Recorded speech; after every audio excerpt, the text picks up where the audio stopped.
Welcome to the Mining Store podcast, Australia's #1 crypto mining rig solution provider, covering the latest news and insights into macroeconomics, cryptocurrency markets, altcoin news, and technical analysis. And now, without further ado, let's hand it over to the miningstore.com.au team.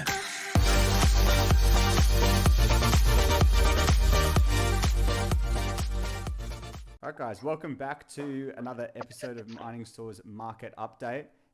This week, we've got a similar rundown to the previous weeks, but first of all, I just want to mention that Mining Store and our team is actually going to be at the crypto convention in Queensland coming up on this Saturday. So if anyone is in Queensland or anyone's going to be at the convention, make sure you get down.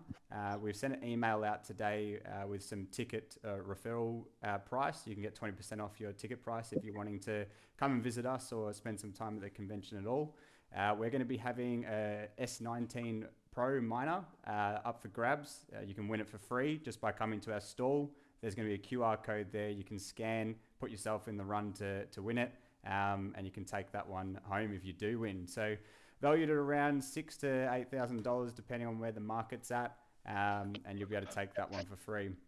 Of course, you're also going to be able to speak to Theo or Taylor and myself. I'm going to be there as well.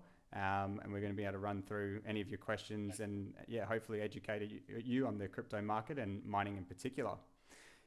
First, today we're going to be jumping over to Taylor first with some community questions. We're then going to be jumping over to Theo, who's going to give a bit of a mining market update. Tony's then going to give a market update today. And then Mitch is going to be finishing off with the fundamentals and technicals on the crypto market. So Taylor, I'll hand it over to yourself with some community questions. Awesome. Yeah, as always, thanks to everyone for sending over. It's always good to know that people are listening. With the coming Ethereum merge in the next few days, there will be a lot of hash rate free to move around to other coins or areas of mining. Could we expect those who are mining ETH with ASICs to start buying ASICs? And which coins would we expect the GPU ETH miners to start looking at? This also comes to the final part of my question, which is GPU mining, which is the main part of his question. Is GPU mining now going to become more or less profitable?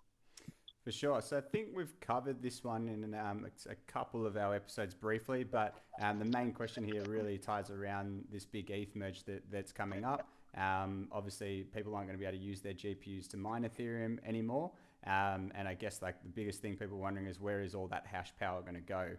What's that going to affect on profitability, and how's that's going to affect on the market as well? So, in short, Mining Store, we actually started out as a GPU mining company. We moved away from that probably around the 2018-2019 period, started mining on FPGA miners, and now we predominantly focus on ASIC mining.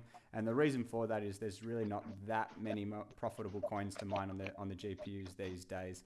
You may have a bit of Raven, bit of Ethereum Classic, but with all this hash power going away from Ethereum, we do expect, and I think Taylor, there were some statistics there on how much has already climbed across the Raven. Yeah, Raven's pretty much, its hash rate has doubled, if not tripled, in the past 6 days. So yeah, it's definitely putting the rewards down pretty considerably. There you go. So that kind of is an early indication of how much hash power is going to kind of come off Ethereum. Obviously, the more hash power there is on a coin, the less profitability there is because you're sharing it with more people. So in short, I think it is looking a bit bleak for the GPU mining, but you really never know with the crypto game. I remember at the end of the bull run of 2017, start of 2018, we kind of thought that GPU mining was going to tailor off, and then all of a sudden in the recent bull market, you're mining Ethereum at around $30 a day profit. So it could come back. There could be a coin that comes out there that favors GPU mining and it kind of kicks off again. But at the moment, in terms of investment and profitability, our eggs have really been placed on ASIC mining and predominantly just mining Bitcoin, really. Yeah, like people who switched over to Raven a few weeks back or a month back would have done it right, because I think Raven went up about 30%. I think it was the day that everyone's... But I think part of the question as well is if people would move to ASICs. I believe that the people that are already doing GPU that heavily invested, they're already ASIC mining as well. Predominantly, I would say. I mean, you've got your couple of people out there that just love those GPUs. You know, they built them themselves. They've got a shed full of them. You know, some people are in the GPU mining more than just for profit. They like supporting these projects, and it's a bit more hands-on and whatnot. But I tend to agree with you, Theo. I think most people that are in mining from an investment point, or past the scalable level of just a couple of miners, and they're on to kind of $100,000 of equipment plus. I'd say almost 90 to 95% of these people are probably on the ASIC miners these days. Yeah, exactly. All right, on to the next one. So this is in regards to the Trading Academy. A member has asked, with the recent activity into the buy orders into the Metaverse and gaming tokens, where do we see the utility coming from in these particular areas? Yeah, right. So it's a good question. I think we covered off a bit of it the last time we actually discussed this topic before we entered into those trades. But I think really the best way to think of particularly the gaming is, right, they're going to have these play to earn economies that are going to require utility tokens. I think the best kind of example for those gamers out there is Fortnite with V-Bucks. So, these type of games have their own economies whereby you need to earn certain currency to then buy skins and whatnot. And then this is where it kind of ties into the utility with things like NFTs that provide, autonomy and ownership. And really, in games like this, and it extends to the metaverse as well, they're going to require utility tokens to power these economy fuel transactions and allow people to actually, interact with one another and actually make use of both worlds, both gaming and metaverse. And and the NFT thing's really just implied and inferred in it. The best example I think we gave was COD skins. As of right now, you might just hold it in your Steam wallet or whatever it's called, but eventually this should shift to, actually having your own NFT that shows that you own this specific skin, and you've obviously got the digital signature representing that. So that's where a lot of the kind of gaming utility comes from, and metaverse utility comes from. I think it's going to also not just help that industry, but also there's something to do, if I read, with people interacting with the musicians and stuff and creating music through the NFTs and having the ability to create content or music through them by having tokens and having, say, like a DAO similar. Yeah, so I think when the music thing, it was in relation to people, say for example, if you're an artist, you can release an NFT that gives people exclusive access to their music a month or two prior. It also gives them access to get tickets earlier, etc. But it also means all of the royalties from that NFT go straight to the artist instead of there being a middleman, e.g., recording label and whatnot. Yeah, and I think one of the big players is also recent. I think I was reading on crypto, the Australian convention, Alluvium. Again, have a stand with gaming and stuff there. So if people are going to go, probably be immersive experience there, I'd imagine. Well, yeah, I imagine the biggest thing that will come in music, I think, is ticketing. It's not even just selling of the music itself. So artists will begin to provide, they'll NFT something of themselves specifically, say it's the top 1,000, biggest fans across the world. Well, that'll give them access to, X and Y concert and this meet and greet and whatnot. So I think we'll see a lot of that with musicians. And obviously the other one that's inferred in NFTs that's massive is artists, not music artists, actual, painting artists and visual artists and stuff as well. So, And the other thing that's what Vedic was saying is going to be the next big thing is like a soul NFT. Yeah. I think just getting back to the question though, because it was only on gaming and metaverse, not the other things, is I think just mainly what we went over in terms of utility tokens specifically and NFTs are the two things that'll bring utility to those two industries. 100%. Yeah. All right, on to the final one, which is probably definitely one for Will. What plan does the mining store have in place to protect clients and miners with the price of energy rising worldwide? Yeah, it's probably been one of the biggest topics in global markets lately. I've been tuning into Bloomberg radio personally, and almost for a good hour every day, they're talking about the EU energy crisis and what's going on there. So although at Mining Store we didn't predict, per se, an energy crisis, we have taken measures to kind of segregate ourselves away from that risk of exterior energy prices going up. And the way we've done that is by partnering with more renewable energy friendly mining farms in general. So although the grid price is absolutely skyrocketing around the world right now, self-sustained renewable energy facilities are not as affected by it so much. There are periods where we do need to rely on the grid price, and unfortunately we've kind of worn that, I guess, a bit as a business to protect our clients. We understand that when people purchase miners, they do their calculations on how much power bills they're going to be paying and doing their return investment calculations, that those power prices need to stay relatively in line with that, and obviously maybe a bit of inflation pushes up power prices every couple of years, but overall keeping that power price down is so important for our clients. So yeah, I suppose that answers the question there. We've already taken those measures, and hence our clients haven't really noticed too much of a power increase. Nothing compared to the poor old lady and paying now $1,000, and she used to be paying $200 that people are probably hearing about occurring all over Europe. So yeah, hopefully that answers the question. Yeah, to put that into perspective, I guess my auntie sent me her energy bill from January and now from August. I think her first bill was like £200 and the second one was like 600. So yeah, it's definitely a huge concern worldwide. Thanks to everyone for sending your questions in. That's all we've got for this week. We'll do some more next week. Perfect. Yeah, thanks heaps for those questions. It's good. I enjoy the conversation that we have on them. So keep sending those in. All right. We'll jump over next. Theo, do you want to do a bit of an update on the mining market? You got some points there this week?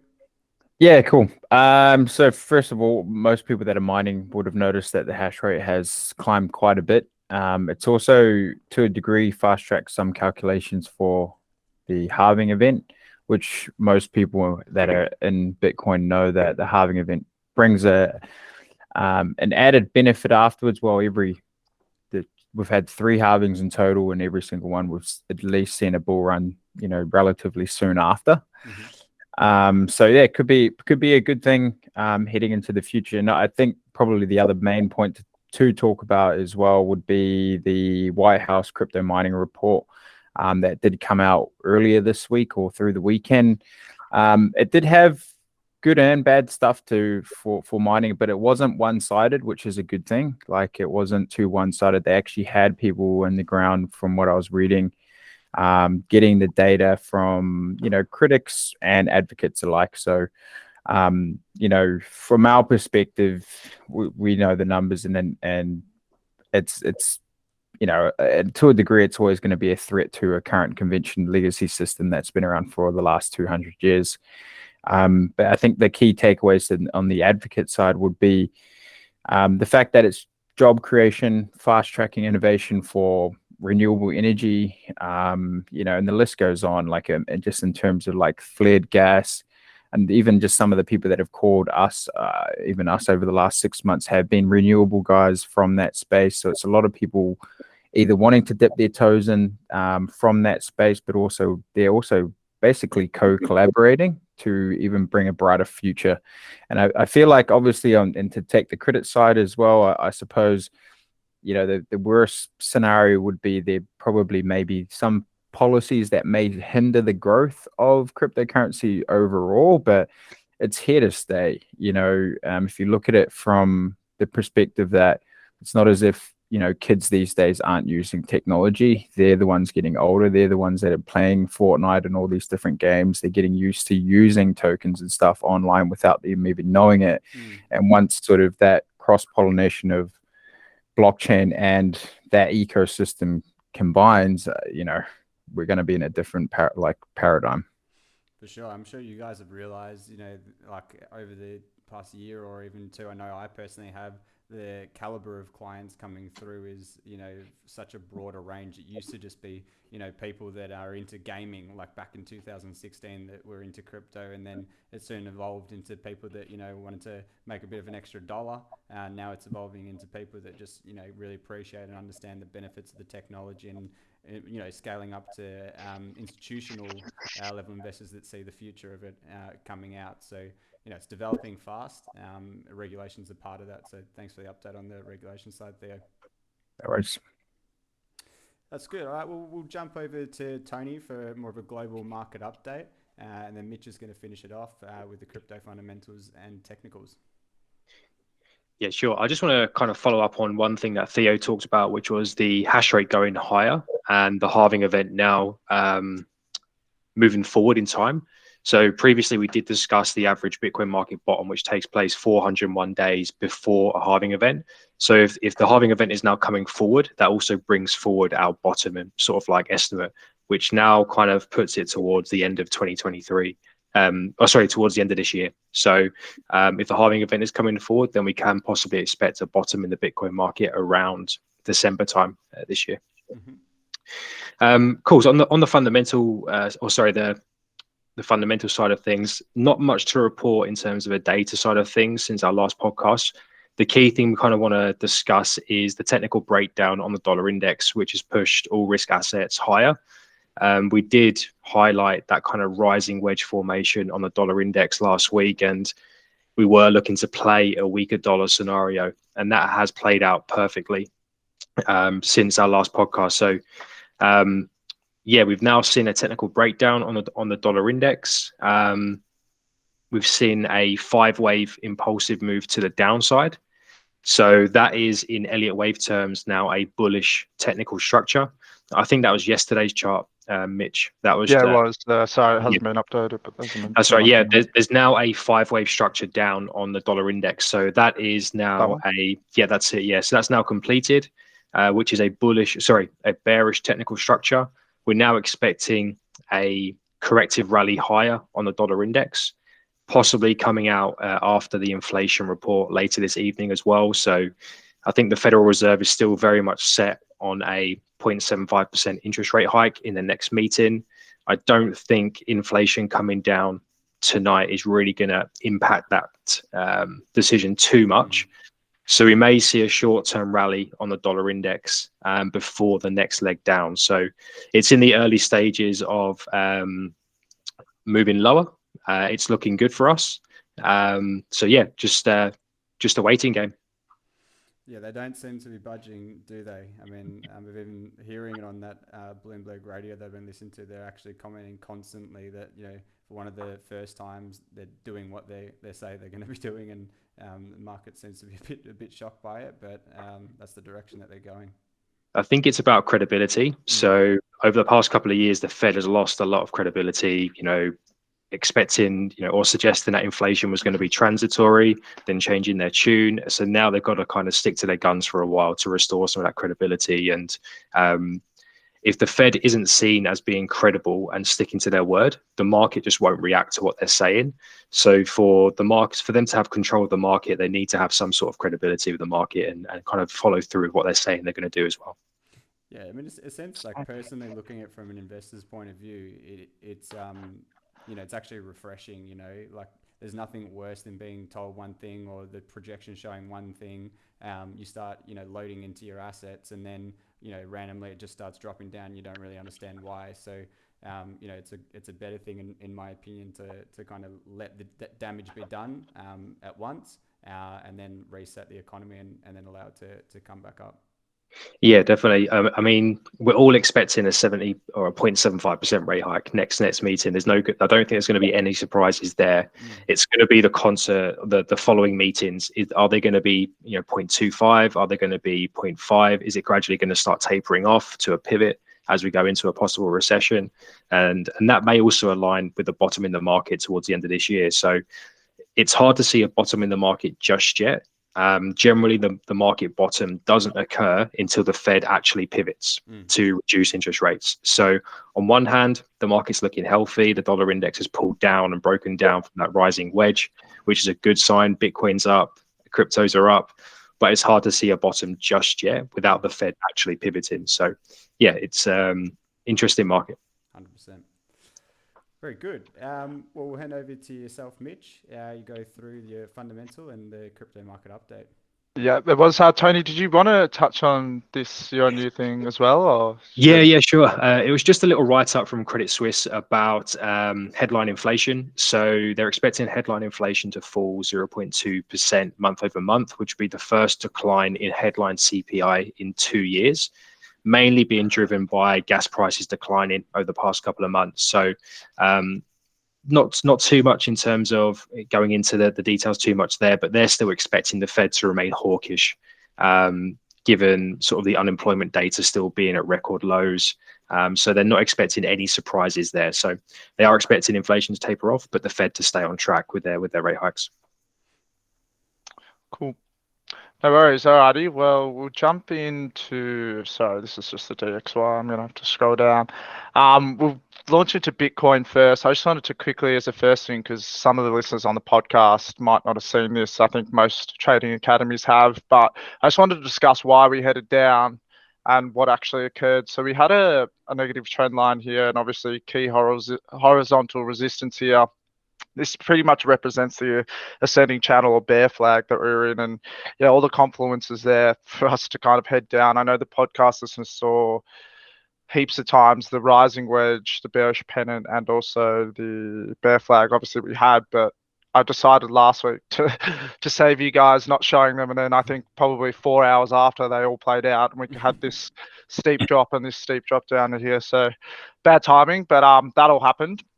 And essentially what's happened is we've got two key levels here. So we had the low that we put in what was it, mid-June of about 17,500, and essentially myself included and most traders expected that we'd come down eventually from that bear flag and from everything else that was pointing that we'd go lower, and we'd sweep this low before rejecting and heading higher.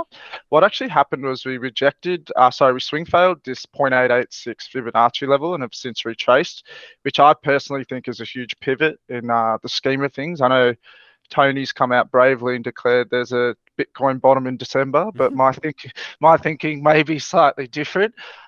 Just technically, what I'm seeing a few things with a couple of patterns, but yeah, I just wanted to show 2021. So this is a chart I sent out to members yesterday. It's a really good kind of example of literally what's happened right now. So this was mid-2021, where I think we had that kind of COVID cool off after that huge rush, and we put in this low here and traded for about 3 to 4 weeks. And what happened was everyone expected to swing fail this low again. But what actually happened on this local Fibonacci, we swing failed the 886 and then made a new AF. And absolutely no one expected that to happen at the time. If you guys can remember, because we'd obviously gone up to 64K, we'd come all the way crashing down to as low as 28K. And at this point, everyone was thinking, well, we either test that or we just head south. And obviously you can see what happened afterwards. We did more than a 2x and put in an AF. So just something to keep in mind. Obviously, I want to mention again, no, any of these trading ideas I show you can easily be invalidated. As Tony said, we expect them to be 0.75, but if the Fed came out and did 100 basis points, then a lot of trading ideas or a lot of things could be out the window. But yeah, it was basically off a Elliott wave free count that I've just put in here that we had this confluence here where we hit the 1, 2, 3, 7, which is really important for an Elliott wave free count, which comes from this A wave Fibonacci, and pretty much hit the 886 and flew up. Now I drew this initially when we were around here, and I thought we would hit a different level, but we didn't. So that's kind of just explaining the recent price action and what happened for those that technically wanted to understand why we hit that certain weird price and not that absolute low before rebounding. And it's pretty much a technical move that was based off the Fibonacci levels. But I just wanted to touch on, because I think a lot of listeners, and even I spoke to Taylor about it this morning, are probably wondering, it's quite an odd time because you see BTC either rush up or rush down, and alts kind of aren't acting similar. So I just kind of wanted to explain why that's happening. So I presented this kind of falling wedge on Bitcoin dominance. I think it might have even been last week or the week before, but you can obviously see we've had God candles on Bitcoin dominance.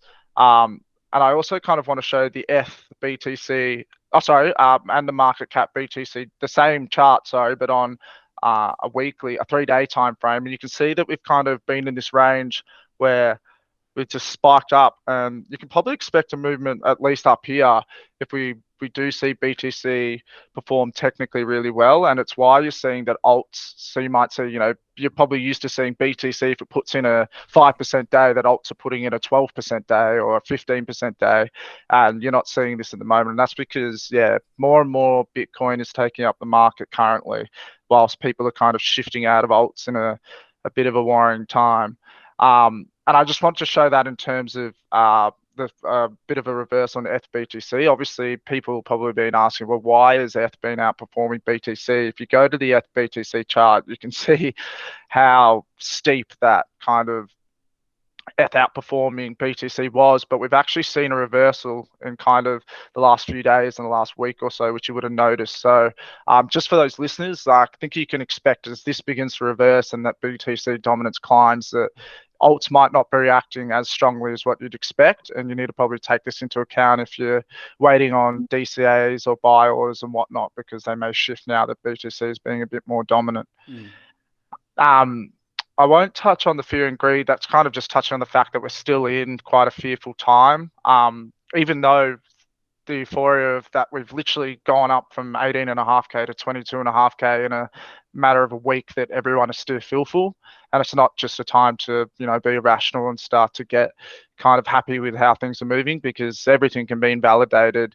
And I did just want to point out the fact that we are performing so strongly right now, but look how high RSI is, and I've kind of done the arrows here to point every other time we reached overbought territory. You can see RSI responds pretty negatively every time it hits overbought, and then I've kind of drawn arrows to show every time we've had a bearish cross on MACD as well.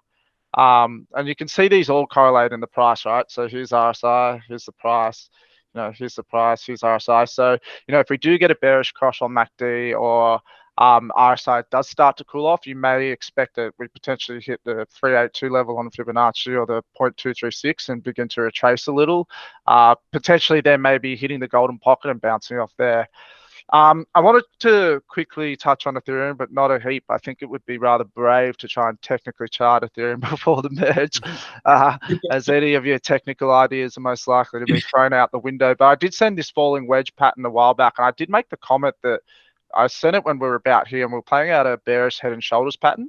I said if we actually played out the falling wedge, that we'd most likely invalidate that head and shoulders pattern. And I do believe that has happened. It's just a bit eerie on it, because the head and shoulders are kind of been going from a smaller formation to a bigger formation. So I just want to kind of sit on that for a bit. But then bullishly, it is, you can see, I'm assuming most people have seen cup and handle technical patterns, and you can see this breakout line sits at about 2000. We've pretty much got the perfect structure almost of a teacup and handle. So if we somehow do remain bullish into the merge going in and break out, and there isn't a sell the news, then you can probably expect this to play out. But yeah, that's it for today. I'd say on Ethereum, tread lightly and be careful. I think Tony's already closed his ETH trade, but maybe there's a few other braver individuals that will hold their longs going into the merge. I'm actually short at the moment. You are now too, yeah, we'll see how that goes anyway. But yeah, so I did just want to make a comment that since we did one other thing on that rising wedge is we met key horizontal resistance, kind of at this golden pocket, and it began to retrace. So just keep an eye on that as well. Oh, actually, I did this chart when we were a bit early in the day, but we've kind of bounced since there. But yeah, just something to keep in mind anyway. Good update, Mitch. It's we'll have to see what happens. I don't think, as you said, you can really predict too much further than what's going on right now. But I did take note that Bitcoin dominance is probably higher than what I would have thought it would be now. And I guess it just shows how much risk there is in the market. People are unsure about this inflation, unsure about the EU crisis, and I suppose within a pocket of cryptocurrency itself, although people would probably classify crypto as a risk asset, there's riskier assets in the crypto market too, and that's those altcoins. So people that are solely in the crypto market are probably flocking more towards these Bitcoin, the Ethereum type major coins, as opposed to punting away on small and up and coming projects, and that's where we've seen that dominance come up. But other than that, awesome update.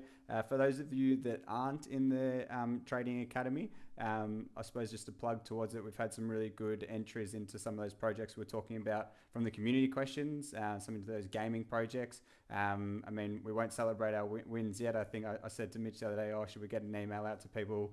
Some of them were up at, was it 30 or 40%, Mitch? A couple of those Metaverse and gaming ones, so I mean, they may come down a little bit from here. Honestly, we're more long term on them now, but nevertheless good to show that we got pretty much the perfect entry on those. So yeah, if you guys are looking for trades, you are more short-term traders, it doesn't matter if you're short-term or long-term, there's some really good information being put out there. So get in touch with Theo or Taylor on how you can get signed up to the platform and start getting information just like what you're seeing in the screen sheets on a daily basis. That's probably it for today, guys. Really good episode, and we'll be back next week and probably reporting on a bit of what happened at CryptoCon as well. Thanks, Cheers, guys. guys. Thanks, Appreciate it. guys. See you later.